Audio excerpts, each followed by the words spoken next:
Hello students, तो अब हम पोएम करेंगे अ thing of beauty. Thing of beauty लिखी हुई है जॉन कीट्स ने, जो कि एक रोमांटिक पोएट थे।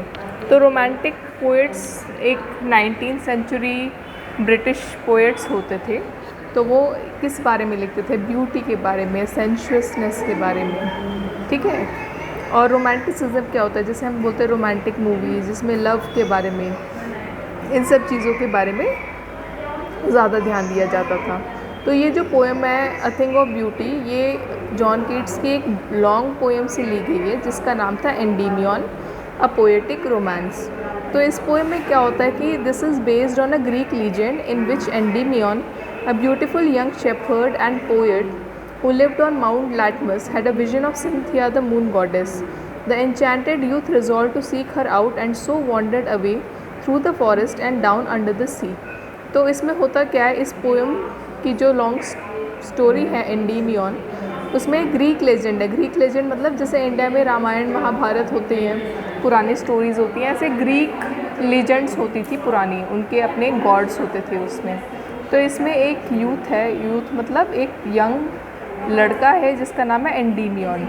वो क्या है? शेpherd है। शेpherd कौन होते हैं? जो गडरी होते हैं, जो हाँ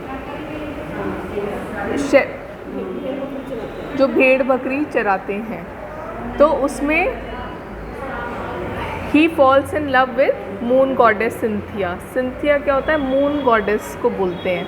मून गॉडेस, जैसे आपने रात के टाइम मून देखा होगा, तो उसको ग्रीक माइथोलॉजी में मून को एक गॉडेस यानी कि भगवान के रूप में माना गया है, female God.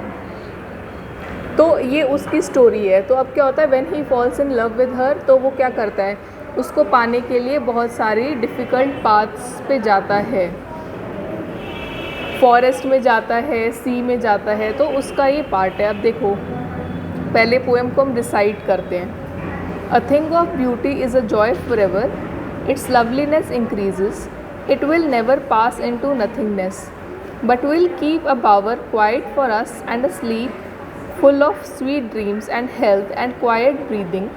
Therefore, on every morrow are we wreathing a flowery band to bind us to the earth, spite of despondence, of the inhuman dearth, of noble natures, of the gloomy days, of all the unhealthy and overdarkened ways, made for our searching. Yes, in spite of all, some shape of beauty moves away the pall from our dark spirits. Such the sun, the moon, trees old and young, sprouting a shady boon for simple sheep, and such are daffodils with green world they live in, and clear rills that for themselves a cooling covert make, gainst the hot season the mid-forest break, rich with sprinkling of fair musk rose blooms, and such too is the grandeur of the dooms we have imagined for the mighty dead. All lovely tales that we have heard or read, an endless fountain of immortal drink pouring into us from heaven's brink. अब देखो, अगर हम इस poem को non stop पढ़ते हैं तो हमें ये कॉम्प्लिकेटेड लगती है, मुश्किल लगती है। तो इसको हम समझने के लिए क्या करेंगे, इसको छोटे छोटे लाइंस और फ्रेजेस में पढ़ेंगे ताकि ये हमें समझ में आ जाए। तो पोएम की डिकोडिंग शुरू करते हैं। अब फर्स्ट लाइन जो है इसका, वो पोएम का मेन थीम भी है, और वो क्या है? अ thing of beauty is a joy for ever. कोई भी जो सुंदर चीज़ होती है वो हमें हमेशा के लिए जॉय प्रोवाइड करती है। It's loveliness increases, it will never pass into nothingness.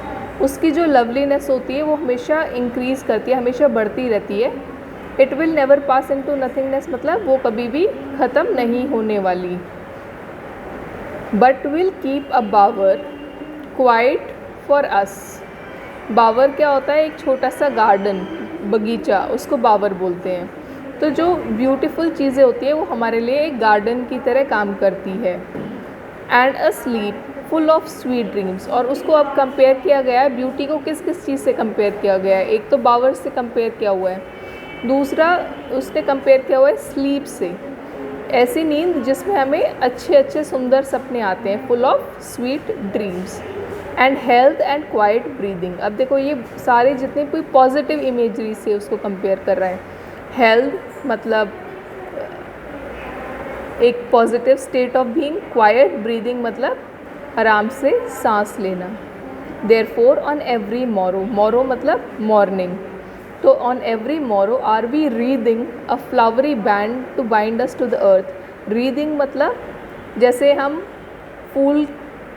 फूलों को लेके एक माला बनाते हैं, ऐसे फ्लावरी बैंड, जैसे टियारा होता है, लड़कियां अपने बालों पे लगाना उसको पसंद करती है। तो on every morrow are we wreathing a flowery band to bind us to the earth, तो वो जो फ्लावरी बैंड है वो हमें अर्थ के साथ कनेक्ट करता है, जोड़ता है। अब आप बोलोगे कि कैसे कनेक्ट करता है? देखो, ये जितनी भी ब्यूटी की बात कर रहा है मोस्टली ये नेचुरल ब्यूटी की बात कर रहा है। जो रोमांटिक पोएट्स होते थे वो उन्हें नेचर पोएट्स भी बोला जाता है। वो नेचर के बारे में काफ़ी कुछ डिस्क्राइब करते हैं अपनी पोएट्री में। अब देखो next line, spite of despondence of the inhuman dearth. Spite मतलब इंस्पाइट के लिए लिखा गया है, इंस्पाइट का शॉर्ट फॉर्म। कह रहा है कि इंस्पाइट ऑफ डिस्पॉन्डेंस मतलब लाइफ में सब चीज़ें पॉजिटिव नहीं होती, नेगेटिव भी होती हैं। डिस्पॉन्डेंस मतलब सैडनेस, जब कोई हमें रिजेक्ट कर देता है, डिजेक्शन होता है। Of the inhuman dearth of noble natures, यानी कि जो इंसान भी होते हैं वो सब अच्छे नहीं होते। नोबल नेचर मतलब अच्छा नेचर होना। इनह्यूमन डर्थ मतलब उसकी कमी। Of the gloomy days, gloomy मतलब सैड, कई बार हमें सैड डेज भी लाइफ में देखने को मिलते हैं। Of all the unhealthy and over darkened ways, कई बार हम अनहेल्दी भी हो जाते हैं। और ओवर डार्कन्ड वेज मतलब जैसे हम बोलेंगे कि कई बार हमें ऐसा लगता है कि जैसे लाइफ में अभी तो कुछ पॉजिटिव बचा ही नहीं है, सब कुछ ख़राब ही होता जा रहा है। डार्कन्ड वेज, डार्कन्ड मतलब जब हमारे आसपास सब कुछ अंधेरा हमें लगने लगता है। Made for our searching, yes in spite of all some shape of beauty moves away the pall. तो कहता है कि जो ब्यूटी वाली चीज़ें होती है वो इन सब नेगेटिव चीज़ों को हमारे दिमाग से रिमूव करती हैं, हमें पॉजिटिविटी, ऑप्टिमिज़म की ओर ले जाती है। फ्रॉम आवर डार्क स्पिरिट्स, जब नेगेटिविटी हमारी लाइफ में आती है तो हमारी स्पिरिट्स डार्क हो जाती हैं, लेकिन ब्यूटी क्या करती है? ब्यूटी उस चीज़ को रिमूव करके हमें हैप्पीनेस और जॉय प्रोवाइड करती है। Such the sun the moon trees old and young. अब देखो वो नेचर की बात कर रहा है कि ब्यूटी में क्या क्या चीज़ें आएंगी, क्या क्या चीज़ें हम बोल सकते हैं कि ब्यूटीफुल होती हैं। सन है, सूरज, मून, ट्रीज़ कैसे? पेड़, बड़े भी और छोटे भी। Old and young. Sprouting a shady boon, तो शेडी बून ट्रीज़ हमें क्या करते हैं? धूप में शेड प्रोवाइड करते हैं, छाया प्रोवाइड करते हैं। फॉर सिंपल शीप जो छोटी छोटी शीप होती हैं वो उनके नीचे बैठ सकती है, शेड में एनिमल्स बैठ सकते हैं।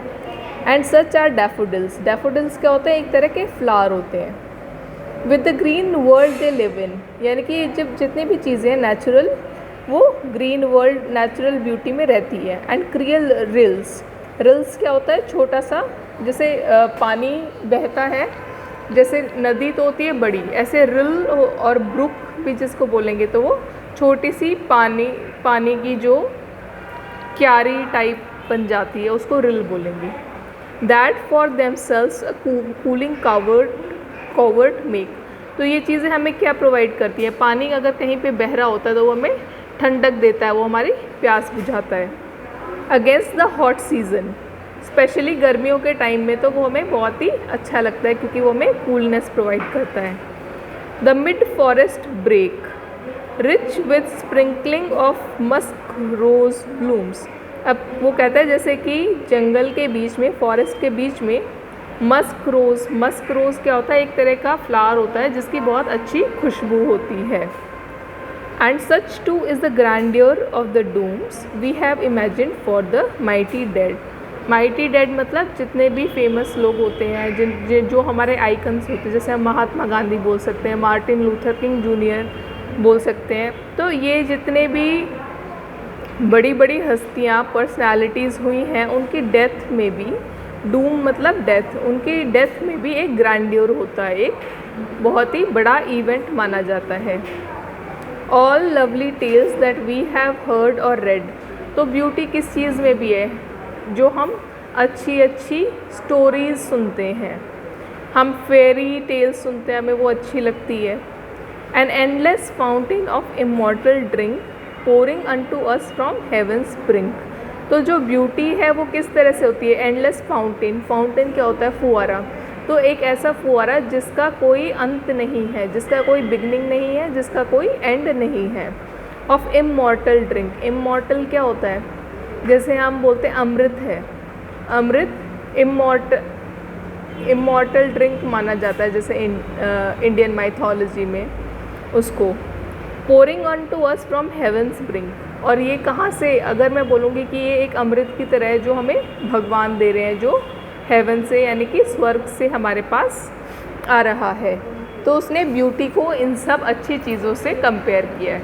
तो अगर मैं इस पोएम को एक लाइन में, दो लाइन में समराइज़ करना चाहूँगी तो मैं क्या समराइज़ करूँगी कि ऑल्दो हमारी लाइफ में पॉजिटिविटी नेगेटिविटी दोनों आती हैं, हमें स्ट्रगल भी करना पड़ता है, लेकिन जो ब्यूटीफुल चीज़ें होती हैं उनकी ब्यूटी कभी भी ख़त्म नहीं होती, वो हमेशा के लिए हमारे जॉय का काम करती है। मान लो अगर आप सैड हो तो क्या करोगे आप कोई अच्छी चीज़ के बारे में सोचोगे, कोई ब्यूटीफुल चीज़ के बारे में सोचोगे। मान लो आप हिमालयाज़ के बारे में सोचने लगते हो, अगर आपने कहीं ट्रैवल किया है माउंटेन्स में, वो सीन याद करने लगते हो, तो उसे याद करके आपको क्या फ़ील होता है? आपको बहुत अच्छा लगता है, ठीक है। जो सैडनेस होती है हमारे अंदर वो कम हो जाती है। तो इसी टॉपिक पे ये पोएम लिखी हुई है, इसीलिए इसका नाम क्या है, टाइटल क्या है पोएम का? Thing of beauty.